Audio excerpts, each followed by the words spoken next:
మాజీ ముఖ్యమంత్రి కూతురు ఎంపీగా ఎమ్మెల్సీగా ఉన్న కవితక్క సిబిఐ మరియు ఎన్ఫోర్స్మెంట్ సెంట్రల్ ఇన్వెస్టిగేషన్లో బయటపడుతున్న నిజాలు. 700 కోట్ల రూపాయల పైగా సంపాదించిందనేది విశ్వసనీయ సమాచారం. అదేవిధంగా ఇండో స్పిరిట్ కంపెనీకి సంబంధించి మద్యం తయారీ మొత్తం అన్ని రకాల వస్తువులు కూడా అక్కడే తయారు చేసి అనేక కంపెనీలు ఏర్పాటు చేసినట్లుగా సమాచారం.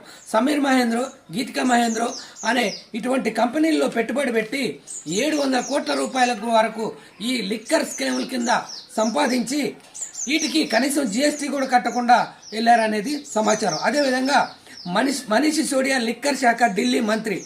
ఈ ఢిల్లీ మంత్రి ప్రతి ఒక్క జోన్కి జిఎస్టీ కట్టకుండా వీళ్ళు అనేక విధాలుగా అవకతవకలు పాల్పడారని తెలుస్తుంది.